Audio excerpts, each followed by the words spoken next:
तो आज हम स्टार्ट करेंगे क्लास 9th का मैथ्स का chapter first number system. Number system में हमको बेसिकली रियल नंबर के बारे में पढ़ना है, जिसमें रेशनल नंबर और इरेशनल नंबर के बारे में हमको पढ़ना है। इसको पढ़ने से पहले हम थोड़ा सा प्रीवियस ईयर में कुछ नंबर्स के बारे में समझ लेते हैं। पहला, नेचुरल नंबर। नेचुरल नंबर क्या होता है? नेचुरल नंबर को हम काउंटिंग नंबर भी कहते हैं। तो काउंटिंग नंबर इसका रेशनल नंबर।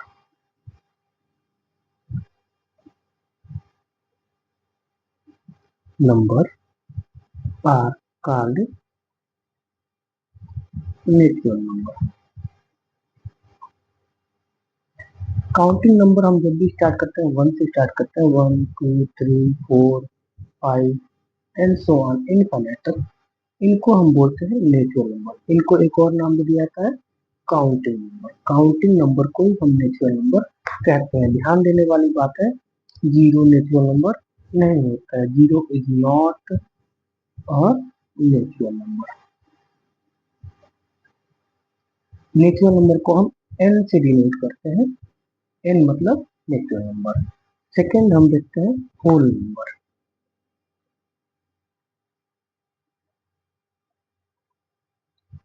जब हम नेचुरल नंबर में जीरो को भी इंक्लूड करें, जीरो नेचुरल नंबर के साथ, मतलब नेचुरल नंबर भी और जीरो भी, तो हो जाता है होल नंबर। यानी कि 0 1 2 3 4 5 एंड सो ऑन, इनको हम होल नंबर कहते हैं। डिफिनेशन के रूप में देखें तो जीरो भी natural number is called whole number. Whole number को हम डब्ल्यू से डिनोट करते हैं। डब्ल्यू माने होल नंबर। ठीक है। थर्ड हम देख लेते हैं इंटीजर। इंटीजर को हम जेड से डिनोट करते हैं। इनमें निगेटिव नंबर, जीरो और पॉजिटिव नंबर भी आते हैं। यानी कि निगेटिव वाले पार्ट को हम बोलते हैं निगेटिव इंटीजर,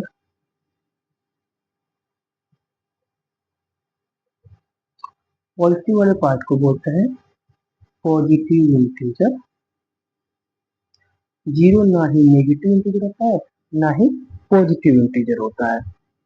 इसको हम जेड से डिनोट करते हैं। अभी तक हम क्या देखे जीरो के बारे में? जीरो नेचुरल नंबर नहीं होता है, जीरो होल नंबर होता है, जीरो इंटीजर भी होता है। ठीक है। कुछ इंपॉर्टेंट बात हम देख लेते हैं।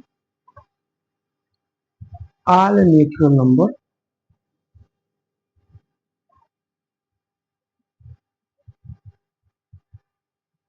Are a whole number. जितने भी नेचुरल नंबर होते हैं वो होल नंबर होते हैं। जैसे हम देख रहे हैं कि नेचुरल नंबर जीरो के साथ, ये सारे नेचुरल नंबर है, ये सब होल नंबर होते हैं। लेकिन but all whole number are not natural number. सारे होल नंबर नेचुरल नंबर नहीं हो सकते। कैसे? होल नंबर में एक आता है number zero. Zero natural number नहीं होता है, इसलिए सारे होल नंबर नेचुरल नंबर नहीं हो सकते हैं। बल्कि सारे नेचुरल नंबर होल नंबर हो सकते हैं, होते ही हैं। अब देखते हैं all whole number is an integer. जितने भी होल नंबर होते हैं वो सब इंटीजर होते हैं।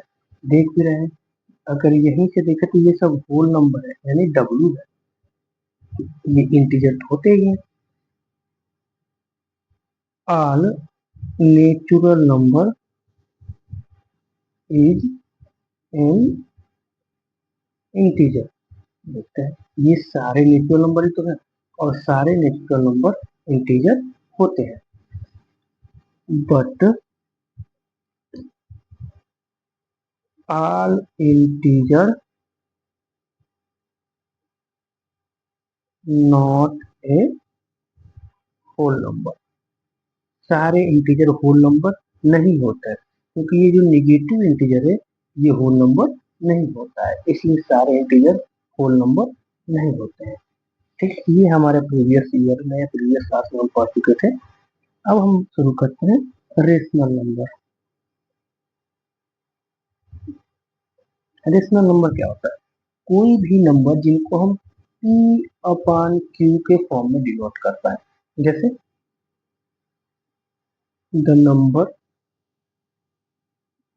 विच can denote as P upon Q where, जहाँ पे P and Q is an integer, are लगा देंगे, are an integer but Q is not equal to G। जैसे कि अगर कोई नंबर है P अपॉन Q के फॉर्म में डिनोट हो रहा है, P और Q एलिमेंट ऑफ इंटीजर, यानी P और Q इंटीजर होने चाहिए, एलिमेंट मतलब इंटीजर के ही होने चाहिए, लेकिन Q जीरो नहीं होना चाहिए। हालांकि जीरो इंटीजर है पर Q की वैल्यू जीरो नहीं होनी चाहिए। P की वैल्यू जीरो हो सकती है, कंडीशनल है, जरूरी नहीं है, पर P जीरो हो सकता है, ठीक है, लेकिन Q जीरो नहीं होना चाहिए, ठीक है। P can be zero, P zero हो सकता है पर Q is not equal to, Q zero नहीं हो सकता। एग्जाम्पल के रूप में देखें, 3/4, 5/9, 2/6, 0/1, 3/1, 5/2, ये सारे हैं रेशनल नंबर, ये सभी रेशनल नंबर हैं। रेशनल नंबर को हम Q से डिनोट करते हैं, रेशनल नंबर को हम Q से डिनोट करते हैं। अगर देखा जाए 8/0, ये रेशनल नंबर नहीं है, क्योंकि Q जीरो हो गया है, जो हमारा डिफिनेशन फॉलो नहीं कर रहा है। Q जीरो होगा तो ये रेशनल नंबर नहीं होगा, तो ये रेशनल नंबर नहीं है। अब हम देखेंगे equivalent rational number.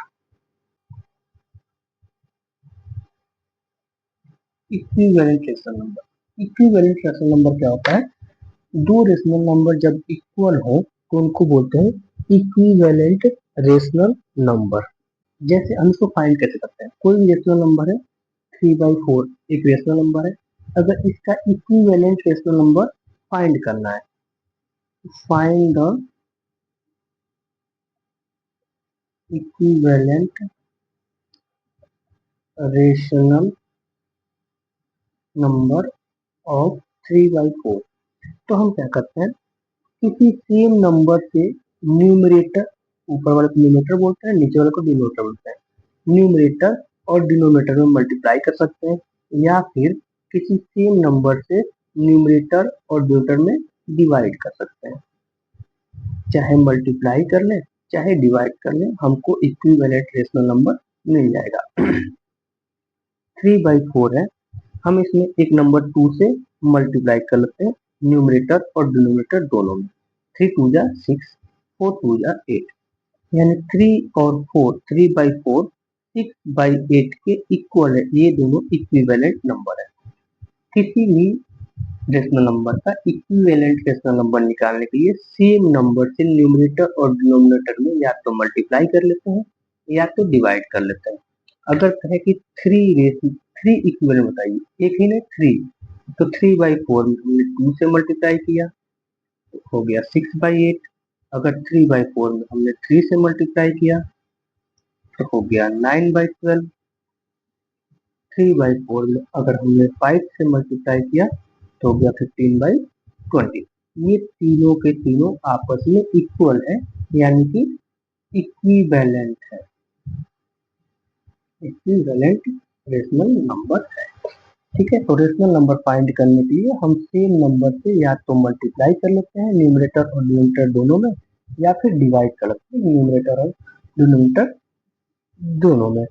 Simplest form of rational number, simplest form of rational number. Simplest form क्या होता है? यानी रेशनल नंबर का वो फॉर्म, जैसे हमने दो रेशनल नंबर लिखे 3/4 6/8, 9/12, ये तीनों इक्विवेलेंट है, पर सिंपलेस्ट फॉर्म क्या होगा? जब p और q का कॉमन फैक्टर 1 हो, p/q का कॉमन फैक्टर क्या हो? 1 हो, 1 के अलावा कुछ भी और ना हो, तो कहेंगे सिंपलेस्ट फॉर्म है। 3 और 4 का कॉमन फैक्टर 1 है, 6 और 8 का कॉमन फैक्टर 2 भी है। जैसे 6 और 8 में देखें तो कॉमन फैक्टर 1, 2, अगर इसका फैक्टर देखें तो 1, 2, 3, 6, इसका है तो 1, 2, 4, 8, तो 1 तो कॉमन फैक्टर है ही, 2 भी कॉमन फैक्टर है, तो ये सिंपलेस्ट फॉर्म नहीं है। अगर 3 और 4 का देखें तो 3 और 4 में 3 का 1 और 3, 4 का 1 और 2 और 4, कॉमन फैक्टर सिर्फ 1 है, इसलिए सिंपलेस्ट फॉर्म 3/4 है। सिंपलेस्ट फॉर्म किसी रेशनल नंबर का क्या होता है? p और q का कॉमन फैक्टर 1 होना चाहिए, तो उसका सिंपलेस्ट फॉर्म होता है। ठीक है, अब हम पढ़ेंगे representation on the number line. Number line क्या होता है? वो लाइन जिसपे नंबर्स को रिप्रेजेंट किया जाता है, वह लाइन जिसपे नंबर को रिप्रेजेंट किया जाता है। सबसे पहले हम जीरो लगाते हैं, ये लेफ्ट साइड, राइट साइड, ये लेफ्ट साइड, यहाँ से 1, 2, 3, 4 एंड सो ऑन। यहाँ पे -1, -2, -3, -4 एंड सो ऑन। ध्यान रखेंगे जीरो के राइट साइड में पॉजिटिव इंटीजर को दिखाते हैं, जीरो के लेफ्ट साइड में निगेटिव इंटीजर को दिखाते हैं। ठीक है, जीरो ना ही पॉजिटिव होता है ना ही निगेटिव होता है। ये सब नेचुरल नंबर है, यहाँ से देखें तो होल नंबर है, ये नेचुरल नंबर है, ये होल नंबर है, और ये पूरे के पूरे इंटीजर यानी जेड, जेड को हम इंटीजर बताते हैं। हमको इससे सीखना है representation of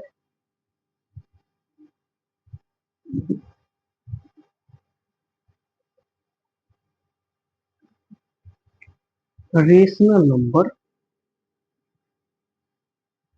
on number line.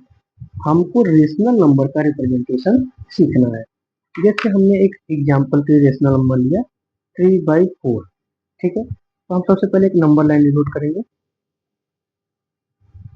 इसको हमने जीरो बनाया।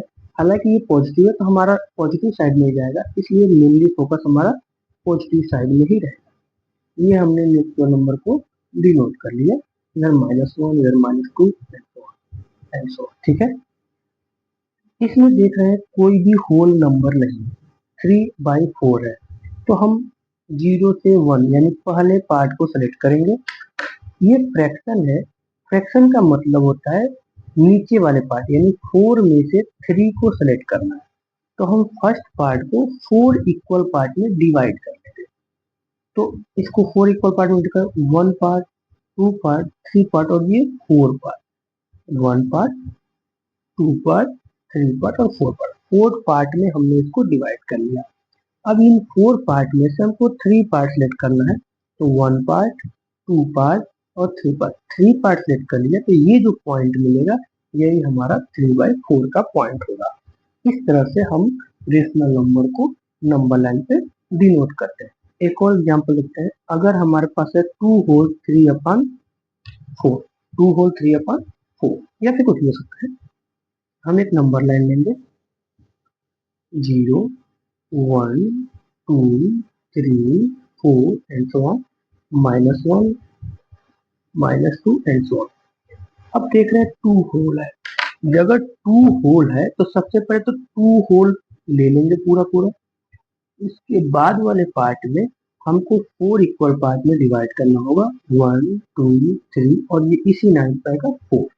इसमें से 3 पार्ट सेलेक्ट करना है, तो 1, 2 और 3 पार्ट सेलेक्ट किए, तो ये जो पॉइंट मिलेगा यही 2 होल 3/4 होगा, यानी 2 होल हो गया, 2 होल 3/4 होगा। एक और एग्जांपल समझते हैं, अगर हमारे पास कोई नंबर है 27/5, तो ये इम्प्रॉपर फ्रैक्शन में सबसे पहले इसको मिक्स्ड फ्रैक्शन बनाएंगे, जो हमको आता है 5 5 25, 2 रिमाइंडर और 5 डिनोमिनेटर। अब ये 5 होल 2/5 हो गया। अब एक नंबर लाइन हम डिनोट करेंगे, इस पे 0 1 2 3 4 5 6 7 एंड सो ऑन। ठीक है, अब देख रहे हैं 5 होल है, तो जब 5 होल है तो 5 होल तो पहले ही हो गया यहाँ तक।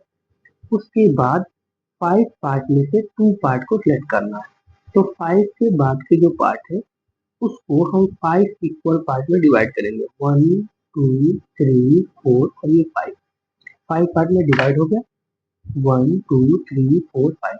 इसमें से हमको 2 ही पार्ट सिलेक्ट करना है, तो 1 पार्ट 2 पार्ट, ये जो पॉइंट होगा यही हो जाएगा 5 होल 2/5, यानी कि 27/5, ये हमारा आंसर। इस तरह से हम किसी भी रेशनल नंबर को नंबर लाइन रिप्रेजेंट कर सकते हैं। अब हमारा टॉपिक है laying number, laying between two rational number, यानी किसी दो रेशनल नंबर के बीच में नंबर। जैसे अगर हमारा क्वेश्चन हो जाए कि find the a rational number between 3 and 4, तो हम देख रहे हैं 3 and 4 भी तो रेशनल नंबर ही है, 4/1 3/1 कर सकते हैं। तो 3/4 के बीच में हमको रेशनल नंबर फाइंड करना है। ध्यान देंगे एक ही रेशनल नंबर फाइंड करना है, ए माने ए, तो सीधा सा सॉल्यूशन होता है x plus Y upon 2, x plus Y, x क्या है, x पहला रेशनल नंबर है, y दूसरा नंबर है, तो हो जाएगा 3 प्लस 4 अपॉन 2 7/2। ये हमारा रेशनल नंबर आंसर हो गया, जो 3 और 4 के बीच में लाई करेगा। अगर यही क्वेश्चन हो जाए find the 6 rational number between 3 and 4, 3 and 4 के बीच में 6 रेशनल नंबर। अब एक से ज्यादा रेशनल नंबर फाइंड करने हैं। जब एक से ज्यादा रेशनल नंबर फाइंड करने होते हैं तो सिंपल सा तरीका होता है, एक कांस्टेंट फाइंड करते हैं डी। डी क्या होता है, डी की वैल्यू होती है Y minus X upon N plus 1। Y क्या है हम बता चुके हैं, ग्रेटेस्ट रेशनल नंबर, एक्स क्या है स्मॉलेस्ट रेशनल नंबर। जब भी ये फॉर्मूला लगाएंगे हम ध्यान रखेंगे y is greater than x। अगर ऐसा होता है x is greater than y, तो ये हमारा फॉर्मूला हो जाएगा x माइनस वाई अपन एन प्लस 1।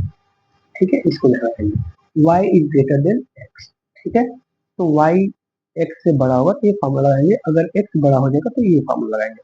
n की वैल्यू क्या है, n की वैल्यू जितनी हमको रेशनल नंबर फाइंड करनी है, तो 6 फाइंड करें तो n की वैल्यू 6, तो हमारा d हो जाएगा 4 माइनस 3 डिवाइड बाई 6 प्लस 1, यानी कि 1/7। ये हमने डी फाइंड कर लिया, ये हमने डी फाइंड कर लिया। अब हमारा रेशनल नंबर होता है, रेशनल नंबर क्या हो जाएगा, जो हमको रेशनल नंबर चाहिए 6 rational number x plus D, यानी x में एक बार डी एड करेंगे, पहला हो जाएगा, x प्लस 2d दूसरा हो जाएगा, x प्लस 3d तीसरा हो जाएगा, x प्लस 4d चौथा हो जाएगा, x प्लस 5d पांचवा हो जाएगा और x प्लस 6d छठवां हो जाएगा। x की वैल्यू 3 है, हम देख चुके हैं x की वैल्यू 3 है, पहले ही नंबर को लिखते हैं। d की वैल्यू 1/7 है, तो 1/7 हो गया। x की वैल्यू 3 है, d की वैल्यू 1/7 है, तो 2d निकालेंगे तो 2 इंटू 1/7 यानी 2/7 हो जाएगा। ठीक है, ये 2/7 हो गया। ऐसे ही 3 प्लस 3/7, क्योंकि d में 3 से मल्टीप्लाई करना है, 1/7 में 3 से मल्टीप्लाई करना है, 3/7। फिर 3 प्लस 4/7, फिर 3 प्लस 5/7, 3 प्लस 6/7। अब इसको हम सॉल्व करें तो 3 होल ऐसे डाइट करते हैं, 7 3 या 20, 22/7 23/7, 24/7, 25/7, 26/7, 27/7। ये जो 6 रेशनल नंबर आए हैं ये हमारे आंसर है जो 3 और 4 के बीच में रहेंगे। फिर से देखते हैं, अगर कोई एक ही रेशनल नंबर फाइंड करना है दो रेशनल नंबर के बीच में, 3 और 4 भी रेशनल नंबर को 2/1 कर सकते हैं, तो हम simple x plus Y upon 2 कर देंगे तो हमारा रेशनल नंबर मिल जाएगा। लेकिन अगर एक से ज्यादा फाइंड करने, जैसे इस क्वेश्चन में हमको 6 रेशनल नंबर फाइंड करने हैं तो हम एक कांस्टेंट फाइंड करते हैं डी की वैल्यू क्या होती है y minus X upon n plus 1, जहाँ y x से बड़ा होना चाहिए। ठीक है, तो y की वैल्यू हमने पुट की, x की वैल्यू पुट की और d की वैल्यू हमने निकाल दी 1/7। जब d की वैल्यू निकाल दी तो हमारा जो रेशनल नंबर है हो जाएगा x plus D, x plus 2d, x plus 3d, x plus 4d, x plus 5d, x plus 6d। अब वैल्यू पुट करेंगे, ये हमारा रेशनल नंबर आ गया। देखिए ये p/q के फॉर्म में है तो हमारा रेशनल नंबर है। इस तरह से हम दो नंबर के बीच में रेशनल नंबर फाइंड कर सकते हैं। बाकी के हम क्वेश्चन अपने नेक्स्ट वीडियो में